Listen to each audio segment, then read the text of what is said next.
Hey there, welcome inside the labyrinth. I am Tiffany Apan, and today, right now, I am sitting inside the parlor at the Neville House in Bridgeville, Pennsylvania, and today they have their military miniatures military miniatures event going on, and which they do that in conjunction with Britsburgh, and Britsburgh has events going out all throughout this month, all throughout September, and celebrating British culture throughout Pittsburgh. And so first I am going to give you kind of a walkthrough of the Neville House. There's some really, really cool stuff in here. And then we're going to take a walk out to the Still House where they have the military miniature display set up, and we're going to see what they have going on over there.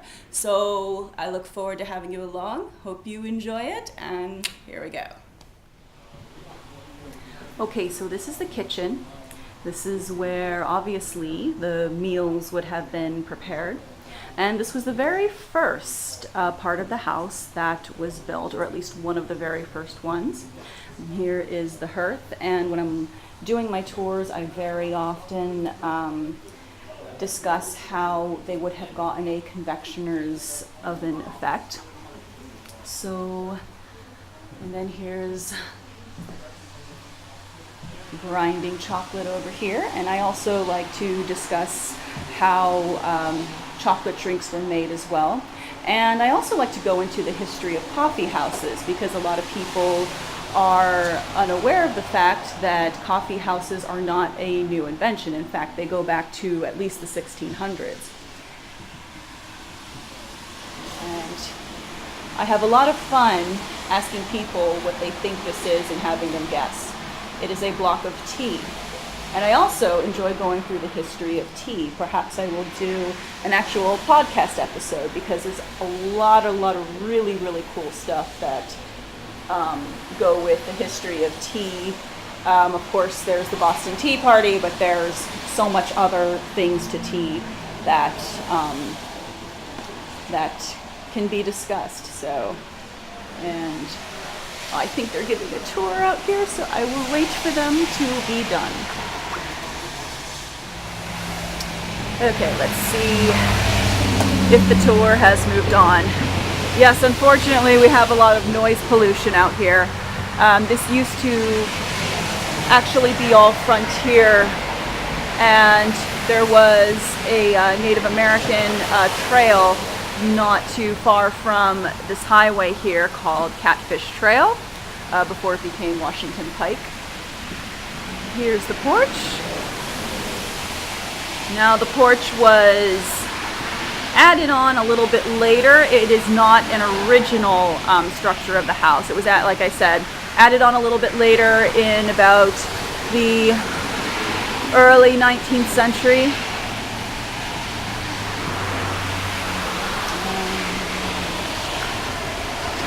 Look in here. What's up?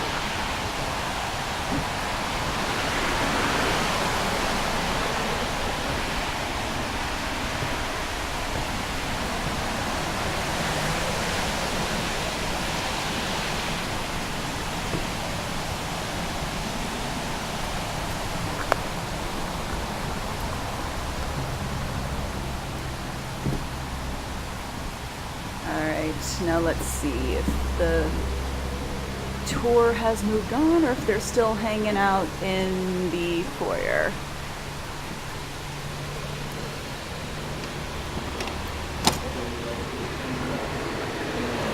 I think they're still in the foyer, so we'll wait. Okay, so I made it inside the foyer. I tried to wait until the tour was done. I didn't wait long enough. I accidentally ended up running into the tour, but they were cool about it. They know me. I work here, so it's all good. But this is the foyer, or the foyer, whatever you want to call it. And this was also one of the original parts of the house that was built in the 1770s. And when I give my tours, I like to tell them a little bit about how guests would have been received into the home. If you were a traveler traveling to wherever you were going, how you would have been accepted, because the Nevilles were a high-class family. So if you were of their class and of their breeding, you would have been welcomed into the home. However, if you were not, you pretty much would have been given a bowl of stew and sent out to the barn to sleep, and basically good luck to you.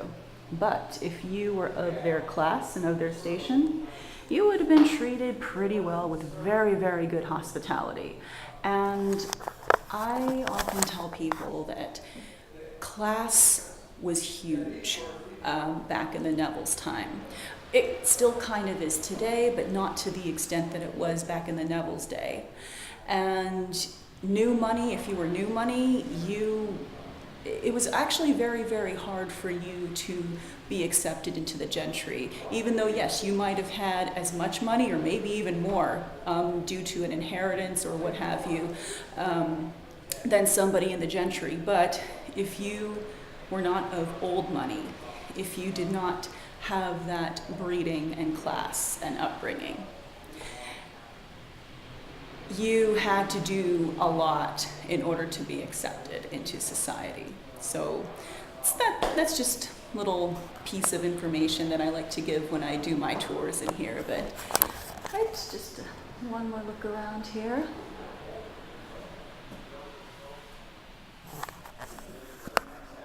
Before we go into back into the parlor where I started this episode.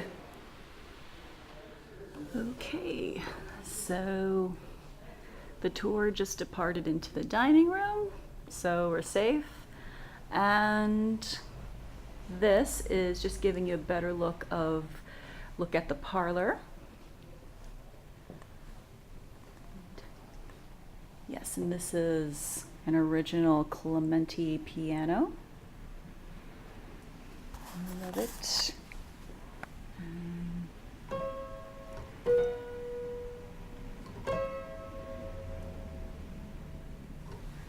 Used this on my tours a couple times.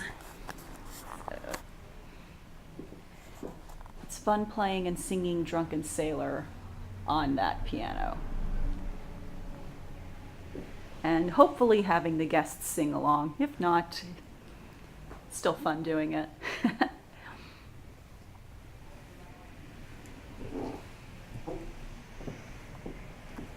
Right. And here, I don't know how well you can see that, but there are actually signatures etched into the window pane, and this is some original glass. And it was actually customary for, if you had guests, you can give them a diamond or a diamond ring, and they would sign their names in the glass. It was basically kind of the equivalent of having a guest book.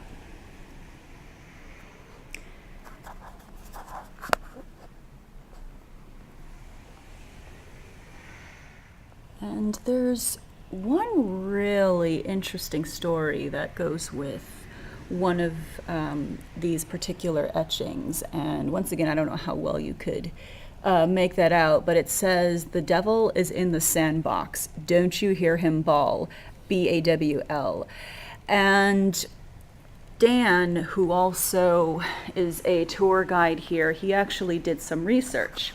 Now, he came to the conclusion, and he could tell the story better than I can. Maybe I could get him on here at some point to basically tell the story. But when he did some research, now this is a writing desk slash sewing machine. It can be used for both. Now, as far as the sandbox goes, from what he was able to tell, now this is an inkwell. Let me see. Yes, inkwell, and where you would put any writing utensils, any pens, and another little place for your inkwell. But from Dan's research, he was able to conclude that the sandbox was actually the area of the writing desk that you would put in which you would put your writing utensils. So whoever wrote that basically said that the devil was in here.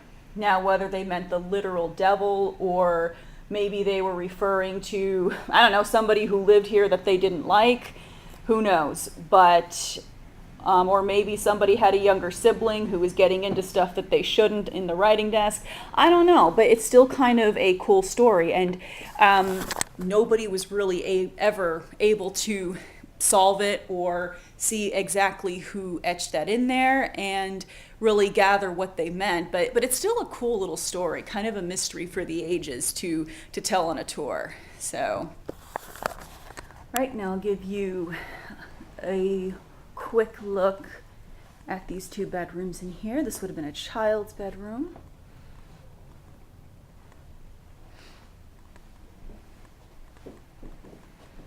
And another one. Wash stands. I don't know how well you could see that.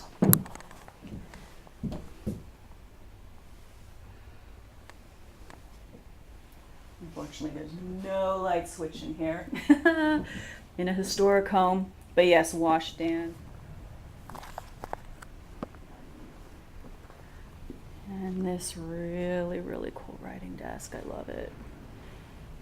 Old books. I absolutely adore old books. I collect them. So whenever I see old books, my interest level definitely peaks. All right. So hope you enjoyed that little tour of the parlor. Okay, so after the parlor, it is into the dining room. All right.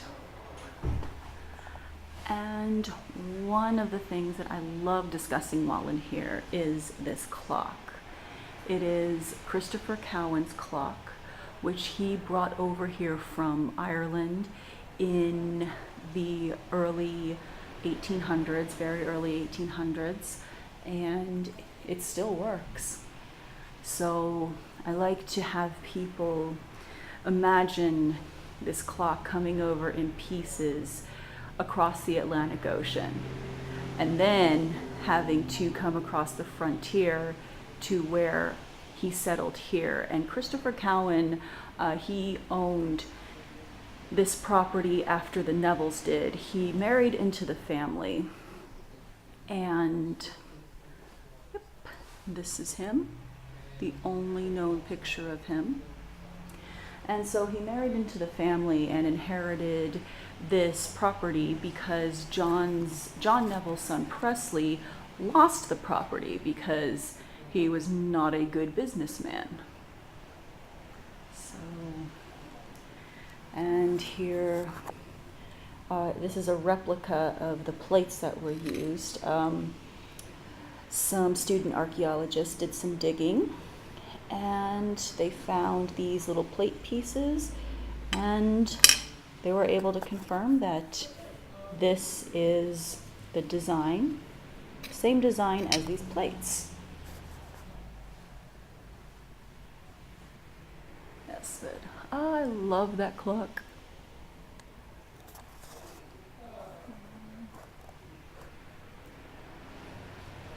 Some cool pictures up here. So, all right. Now we are in the drawing room. The light is kind of dim in here, but this is said to have been Christopher Cowan's bedroom. It was once again built onto the house a little bit later. And while in here, I do like to go into about how a woman getting herself ready was actually a production of sorts, and that it was not uncommon for her to have visitors, including even gentlemen callers, into into her room while she was getting ready. And a lot of people find that shocking. Well, back in the day, they didn't have the same sense of privacy that we do. So it wasn't all that unusual. In fact, there's actually a lot of artwork that pretty much shows a woman getting ready, and then there's a guy sitting right next to her as she's half dressed and getting herself ready, and he's talking to her like it's no big deal. So, you know, a lot of what we might find shocking today wasn't really a huge deal for them. But I've been reading a lot about how women have influenced the fashion industry pretty much throughout the centuries. And having her get ready in front of an audience was not only a display of her wealth and her family's wealth, but also to say, hey, look at the influence I have on this industry. Because even if she wasn't purchasing the clothing or the accessories or the makeup, her husband or father or fiance or sugar daddy or whatever, he was buying them for her and she was choosing them. So that's a little piece of information that I like to tell people, just because like I said, I've been reading a lot about it, and music, fashion, and cosmetics are those are my things. And I like to work a little bit of that into the tours. But yes, here's another washstand. Let's see.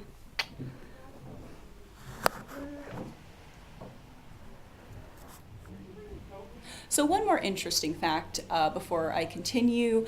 When I discussed the idea of women getting ready in front of an audience, one person commented that I was giving a tour to, commented that, well, that's not all that different from today with the Kardashians, if you will, getting ready basically on their reality shows in front of everybody. And I told them, that is absolutely true.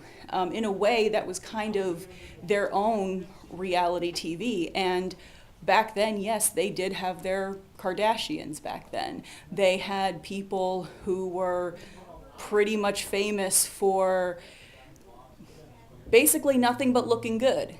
And that's another thing that, kind of goes with my whole, there's really not a whole lot of things that are new under the sun, and how everything that's old is now new again.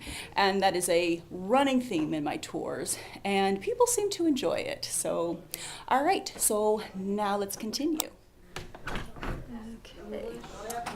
And every good tour ends in the gift shop. Hey, guys.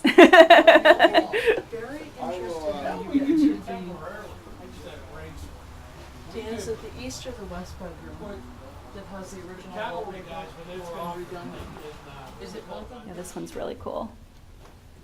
One year I was Cognac, we're just doing It's grass. It's so like realistic looking. and they're from Chicago, a lot of Poles in Chicago. Right. And I said, my name's Vincent, I'm Croatian, but I got over here from next to so I was just kind of talking to them and stuff.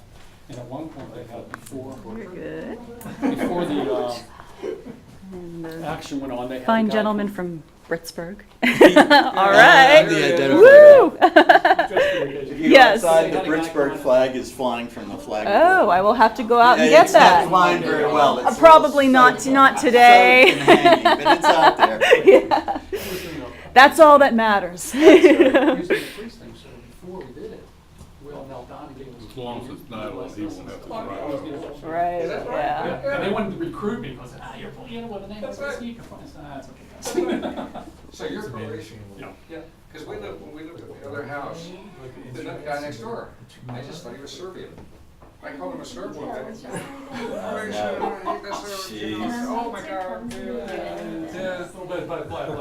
Well, the crazy thing, when Kathy and I traveled through But I Scotland, think Ireland, he's Scotland, like, and well, I Wales. was on like an You know, we'd be engineering team in in junior high. Scotland. They also bought weapons from them. Yeah, So this is I'm a like, model started of a kindergarten. panel school in Whitworth. It was made over in England also. And now actually two of them at Gettysburg. Where they're off, you go to the Oh, nice. they have two Whitworths. Yeah. I measured the thing. And then I scaled it down. I think that's the best way to Ah, go. you It was got just- all different sizes and kinds. For that. For the thread, I use thread and just a wire for the rad lines and the shrouds. You said.